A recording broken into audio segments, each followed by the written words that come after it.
Hello friends, पुन्हा एकदा तुम्हा सर्वांचं तुमच्या किचन मध्ये म्हणजेच आम्हीच ग्लोबल किचन मध्ये स्वागत आहे। आज आपण पावसाळ्यात मिळणारी एक रानभाजी बनवणार आहोत आणि तीही स्टफ करून बनवणार आहोत। चला तर पटकन रेसिपीला सुरुवात करूया। आज आपण बनवणार आहोत स्टफ कंटोली आणि स्टफ कंटोली बनवण्यासाठी सर्वात आधी मी शेंगदाणे भाजून घेणार आहे।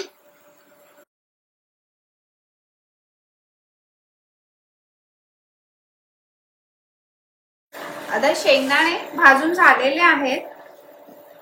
आता मी काढून घेणार आहे। शेंगदाणे थंड झालेले आहेत। आता वाटून घेणार आहे। शेंगदाण्याचा आता कूट बनवून झालेला आहे। या ठिकाणी मी लसूण घेतलेला आहे आणि हा लसूण जो आहे हा आपण चेचून घ्यायचा आहे। ह्याच्यातला मी अर्धा लसूण जो आहे हा स्टफिंग मध्ये टाकण्यासाठी कुटून घेणार आहे आणि ह्याच्यामध्ये घालायची आहे लाल मिरची पावडर। इथे मिक्सरच्या भांड्यामध्ये मी पापडी घेणार आहे। ह्याच्यामध्ये तुम्ही भाजलेलं बेसनही घालू शकता।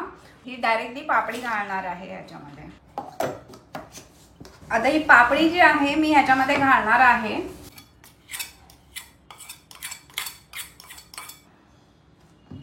त्याच्यामध्ये टाकायचं आहे मगाशी आपण वाटून घेतलेलं लसूण आणि मिरची। त्याच्यानंतर घालायची आहे जिरेपूड, धणेपूड। त्याच्यानंतर ह्याच्यामध्ये घालायचा आहे मसाला। हा आपला घरगुती मसाला आहे, मॅजिक मसाला, प्रत्येकाच्या घरामध्ये असतोच तो। त्याच्यानंतर ह्याच्यामध्ये चवीनुसार मीठ घालायचंय। पापडीमध्ये मीठ असतं त्याच्यामुळे मीठ घालताना थोडं जपून घाला। गूळ घालायचंय। त्याच्यानंतर 1 चमचा तेल घालायचंय। त्याच्यानंतर ह्याच्यामध्ये थोडासा लिंबाचा रस घालायचंय आणि हे मिक्स करून घ्यायचंय। इथे आपण स्टफ कंटोली बनवण्यासाठी कंटोली कशी कापून घ्यायची हे पाहणार आहोत। तर आपल्याला कंटोल्याचं एक टोक पुढचं टोक कापून टाकल्यानंतर हे थोडं चिरायचं आहे, पण पूर्ण त्याचे 2 भाग नाही करायचे आणि आतमधला जो पार्ट आहे तो आपल्याला सुरीने काढून टाकायचा आहे, जो बियांचा भाग असतो तो।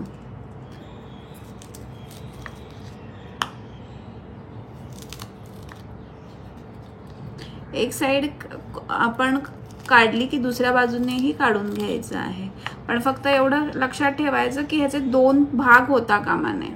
आता ह्या कंटोल्याचा आतला जो बियांचा भाग जो आहे हा मी काढलेला आहे।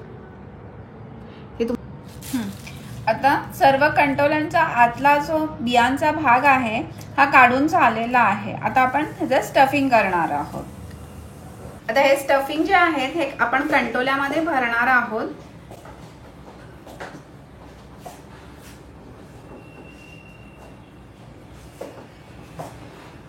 ज्या भाज्या किंवा जे फळं वर्षातनं एकदा येतात ती खावी अशी म्हटली जातात। आता कंटोली जी आहेत ही आपण एक फ्राय करूनही बनवू शकतो, तेही खूप सुंदर लागतात। आणि एक वेगळा प्रकार म्हणून आपण ही स्टफिंग केलेली कंटोली पण बनवू शकतो। कंटोली स्टफ करून झालेली आहे। आता आपण ही भाजी बनवणार आहोत। त्याच्यासाठी मी पॅन मध्ये तेल गरम करत ठेवलेलं आहे आणि तेल गरम झालेले त्याच्यावेळी ह्याच्यामध्ये घालायची आहे राई। राई तडतडली की त्याच्यामध्ये घालायचं आहे जिरं, हिंग, ठेचलेला लसूण आणि लसणाचा खमंग असा वास यायला लागल्यानंतर ह्याच्यामध्ये आपल्याला कंटोली घालायची स्टफ केलेली। हीट लो करायची आहे।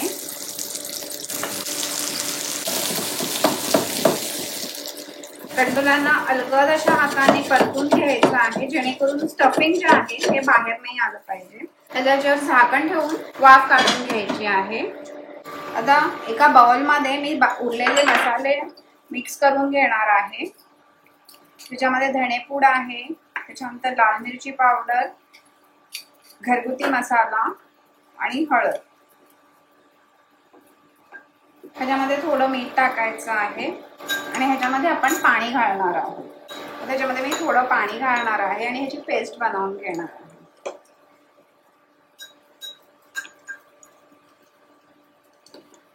आता ह्याच्यामध्ये मी उरलेला मसाला घालणार आहे आणि ह्याच्यामध्ये घालायचं आहे मगाशी आपण पाण्यामध्ये भिजवून घेतलेले आपले मसाले.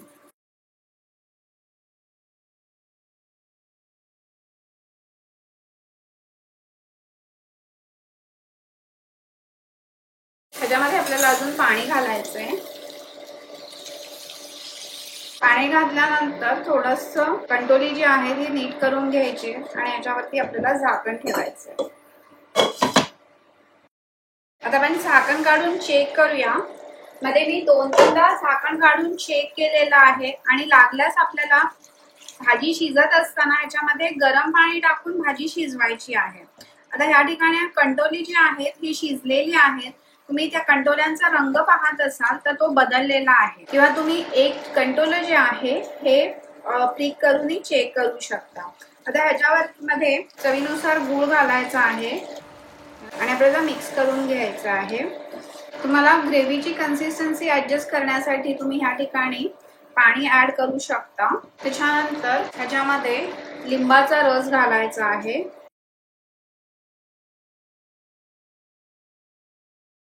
आणि वरून कोथिंबीर पेरून हीट जी आहे ही ऑफ करायची आहे. आता मी हीट बंद केलेली आहे. आपली भाजी रेडी झालेली आहे. ही रेसिपी तुम्हाला आवडली असेल तर लाईक करा, शेअर करा आणि चॅनल सबस्क्राईब करायला विसरू नका. येणाऱ्या नवीन रेसिपीसाठी बेल आयकॉनवर प्रेस करा. थँक्यू.